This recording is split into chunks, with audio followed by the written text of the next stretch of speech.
Jangan lupa subscribe di YouTube channel Metro TV News dan juga nyalakan notifikasinya.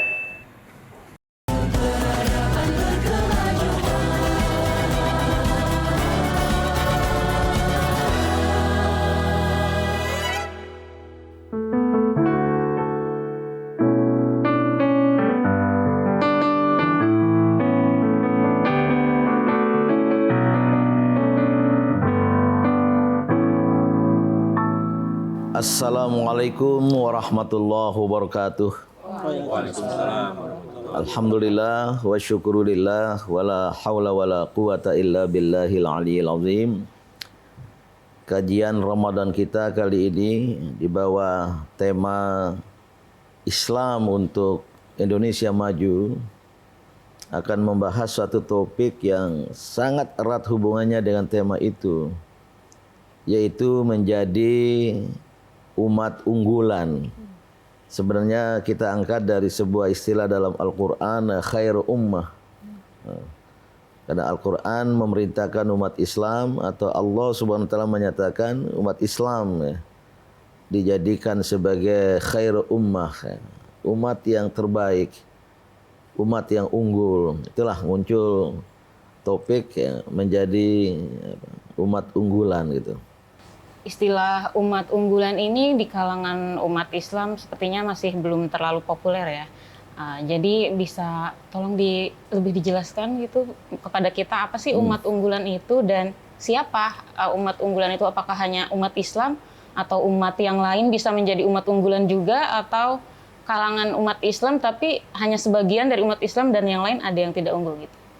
Konsep ini dan ayat yang terkait dengan konsep ini sudah sering sekali diungkapkan oleh para penceramah. Kuntum khairu ummatin ukhrijat linnas. Allah berfirman, kamu itu sasarannya adalah umat Islam, kaum beriman. Kami telah jadikan kamu, atau kami jadikan kamu sebagai khairu ummah, ya, umat yang terbaik. Ukhrijat linnas, yang dikeluarkan, yang ditampilkan kepada manusia seluruhnya. Maka khairu ummah ini ya secara spesifik ditujukan kepada umat Islam untuk menjadi umat yang terbaik ya. Apa itu umat yang terbaik, umat berkeunggulan ya? Di situ ada istilah khair ya. Khair ummah ya. Ya, sebenarnya bisa juga ummah khairah ya. Umat terbaik, khair itu, dan kata-kata yang sejenisnya dalam bahasa Arab. Ada kata khair, kata toyib, kata hasan, ya. Artinya baik. Tapi menurut ahli bahasa mengandung konotasi superlatif. Ya, superlatif bahasa Arabnya tafdil, lebih. Jadi khair itu bukan sekedar baik, tapi terbaik. Sangat baik. Maka khairu ummah menjadi umat yang terbaik. Tentu dalam arti ya maju dari yang lain dalam berbagai segi dan bidang kehidupan. Bukan maju dalam bidang ini tapi mundur dalam bidang lain gitu. Nah, ini yang belum menjadi kenyataan. Jadi Bede kalau tentunya bisa ada umat-umat Islam terbaik lagi ya, yang lebih unggul lagi dari yang lainnya. Ya, tentu secara komparatif ya. Kita memiliki keunggulan komparatif dalam perbedaan ya, baik dengan yang lain maupun dalam perbedaan waktu. Ya, komparatif secara waktu. Maksudnya sekarang sudah baik, sudah terbaik. Boleh jadi pada masa berikutnya lebih baik lagi. Jadi keterbaikan umat khairu ummah, umat yang terbaik tadi itu semakin dinamis. Ya, tidak berhenti. Mungkin pada abad ini sudah menurut kita diri sendiri sudah terbaik. Tapi pada masa berikutnya ya bisa diciptakan lebih baik lagi. Maka keterbaikan kedua, nanti diciptakan lagi yang terbaik lagi, keterbaikan ketiga. Itu yang kita maksud dengan keunggulan. Nah, ini pesan ideal yang terus menerus harus berusaha untuk diwujudkan oleh umat Islam ya. Apalagi dalam kehidupan global yang penuh dengan kompetisi, penuh dengan persaingan ini gitu. Tapi dalam kenyataannya bisa nggak umat yang lain menjadi lebih unggul dari umat Ya Islam? bisa, bukan bisa kan, mungkin sudah terbukti. Dan itu bebas bagi seluruh umat manusia. Justru karena itulah datang perintah agar umat Islam jangan kalah. Tapi harus menang, harus unggul. Karena umat-umat lain berkemajuan, dan oleh karena itu ada seorang penulis Arab ya, di Mesir menulis limadza ta'akhkharal muslimuna wa taqaddama ghairuhum. Mengapa umat Islam mundur sementara umat-umat lain maju? Nah, inilah saatnya kita terapkan prinsip khairu ummah, umat yang terbaik ini.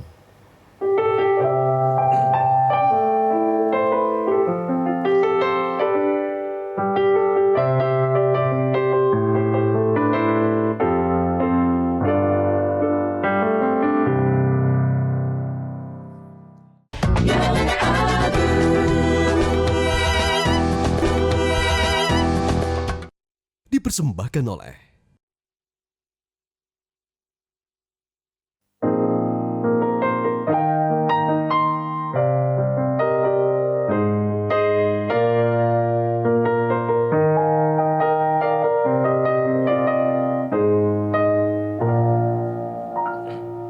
tadi kan juga sudah dijelaskan apa itu umat unggulan, siapa itu umat unggulan, dan bahkan umat dari selain Islam pun juga bisa menjadi umat yang unggulan.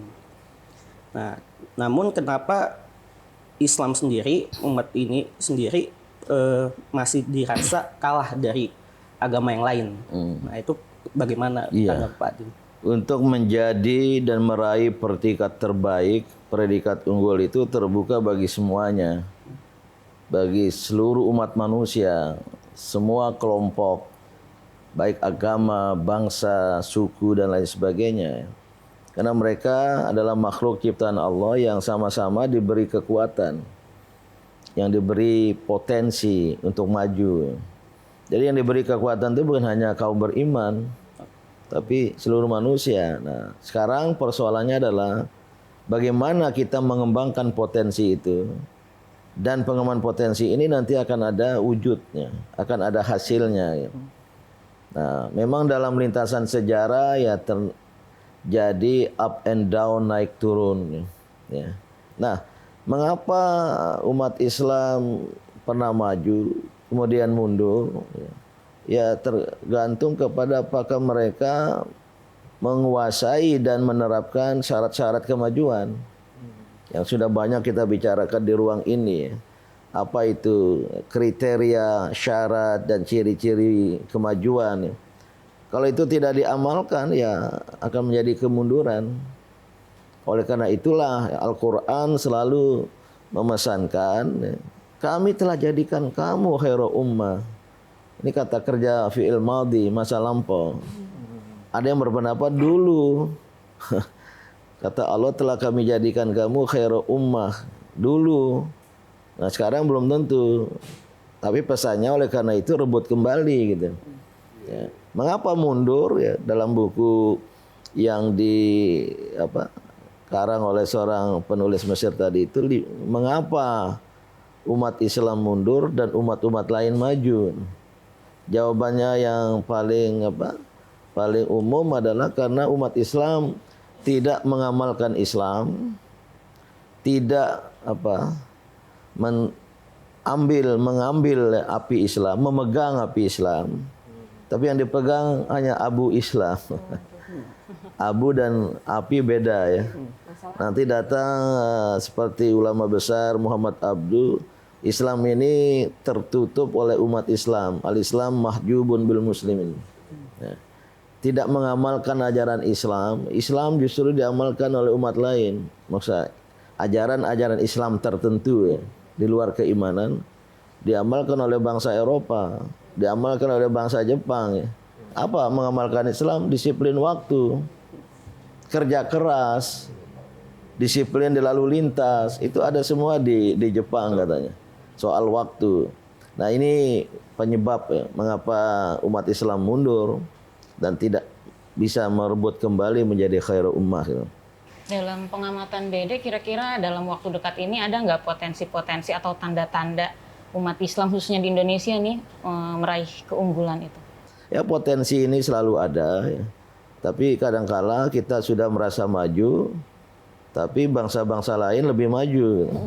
Sehingga kita pada hasilnya itu mundur. Nah, kemajuan ini harus dikaitkan dengan kemampuan bersaing. Maka pernah kita bahas ya, berdaya saing, siap bersaing dan siap bertanding. Kami melihat bahwa konsep umat terbaik itu jamaah bentuknya, kolektivitas. Sehingga jika bentuknya jamaah atau kolektivitas, maka harus ada penggerak dari itu gitu loh.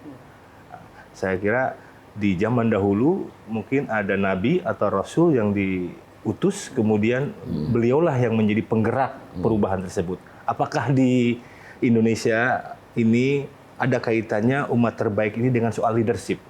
Ya, tentu penggerak, motivator, dinamisator, atau leader itu selalu penting di mana saja ya. Tidak hanya di Indonesia, juga di luar Indonesia ya. Tadi khairu ummah. Ya. Kata ummah itu bukan satu orang, bukan 2-3 orang, tapi kelompok, lebih kepada organized people. Jadi orang-orang yang terorganisasi, yang secara bersama-sama dalam jumlah banyak gitu. Dan tentu selalu dalam kerumunan itu harus ada yang tampil menjadi leader. Dan leader itu, pemimpin itu ya pada semua lini ya. Pemimpin negara, pemimpin organisasi, pemimpin kelompok gitu. Memang sangat sentral, dia harus menggerakkan gitu. Oleh karena itu khairu ummah juga meniscayakan adanya khairul riyasah, khairul qiyadah ya, kepemimpinan yang baik ataupun kepemimpinan yang mendorong terjadinya perubahan.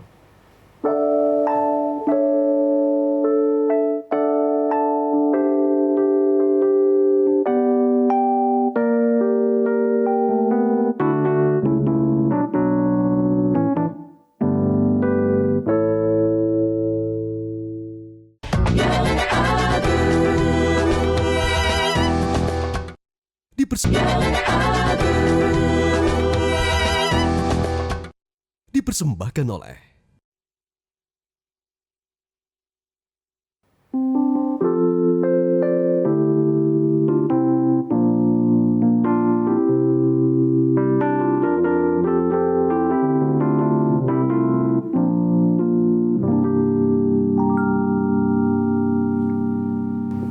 Islam dalam sejarahnya memiliki sejarah kepemimpinan yang gemilang. Demikian juga dalam hal intelektual dan budaya. Di Eropa ada juga sejarah tentang klaim keunggulan umat atas bangsa lainnya. Namun ini menjadi sejarah yang buruk. Kami perlu penjelasan juga Bang Din bahwa apakah konsep Islam yang Islam miliki itu seperti itu? Iya, menjadi Invasi atau khairu ummah, umat unggulan, tidak berarti harus menebar manfaat bagi diri sendiri. Tidak hanya untuk umat Islam. Karena Islam sudah jelas ya. Sebagaimana dalam ayat yang populer itu, wa ma arsalnaka illa rahmatan lil alamin. Ya, tiadalah aku utus engkau ya Muhammad. Jadi ini misi kerasulan. Kecuali menebar rahmat bagi alam semesta. Jadi rahmat, manfaat, maslahat itu tidak hanya bagi umat Islam. Tapi umat Islam diharapkan, dianjurkan untuk berperan menjadi agen kemajuan. Menjadi pelopor kemajuan peradaban itu untuk menebar manfaat bagi seluruhnya. Jadi bukan sebagaimana pihak-pihak lain tadi itu ya. Maju tapi kemudian menindas. Maju kemudian menjajah. Nah, Islam tidak. Islam datang dengan suatu konsep ya kemaslahatan umum. Khairu ummah itu agar umat Islam jangan tertinggal. Harus take role, mengambil peran dan bila perlu memimpin sebuah perubahan itu untuk kemajuan bersama gitu. Pak Din, tadi ada kata-kata sebagai agent perubahan atau agent keunggulan.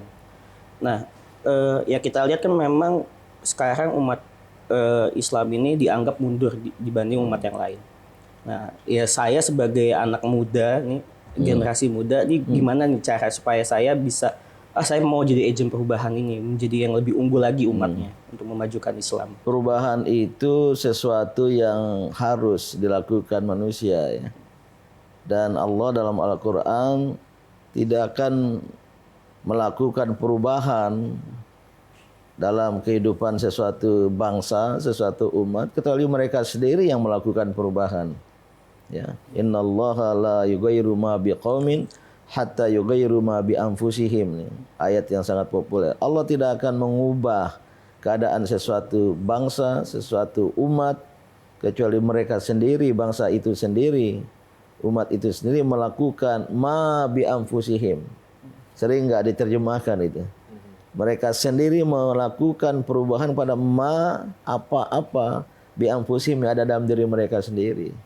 Perubahan mindset, perubahan pikiran. Jadi kalau generasi muda ingin melakukan perubahan, menjadi agents of change, menjadi agen perubahan, agen kemajuan, harus dimulai dengan mindset. Mulailah ma bi anfusihim, apa yang ada dalam diri mereka sendiri, baru bisa ada perubahan. Tapi kalau anak-anak muda ya di mana saja, tidak hanya di Indonesia, terjebak ke budaya ya individualistik, hanya mementingkan diri sendiri, materialistik, pragmatis, hedonistik, ya tidak akan membawa perubahan.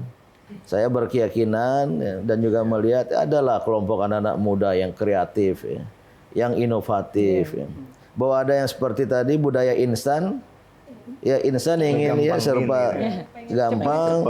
Ada budaya instan ingin cepat tanpa melakukan ikhtiar dan perjuangan yang merebut satu posisi. Akhirnya sikut sini sikut sana. Itu budaya instan. Atau budaya ya kan sejak ada era baru, ada tisu budaya buang ya. Throwing culture. Wah, selesai pakai buang, saya pakai buang ya. Ini yang mengakibatkan sekarang sustainable development menjadi isu, ya. Terutama terkait dengan perubahan iklim dan lain sebagainya. Karena sebab buang ya. Padahal masih bisa dipakai lagi ya dan lain sebagainya. Ini memang ya harus ada yang mengambil kepeloporan. Tadi umatan wasata itu pada pembicaraan sebelumnya harus mengambil inisiatif kepeloporan. Nah, anak-anak muda saatnya untuk memimpin, ya, karena pemimpin lampau itu muda-muda semua itu. Ya, generasi kolonial ini sudah lewat. Nah, saatnya generasi milenial ya. Tapi sebagai Muslim, anak muda Muslim berorientasilah untuk menjadi umat dan kelompok yang terbaik.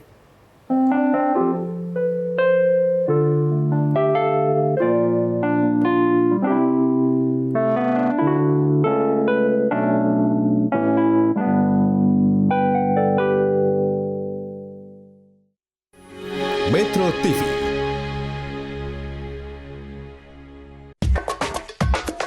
Marhaban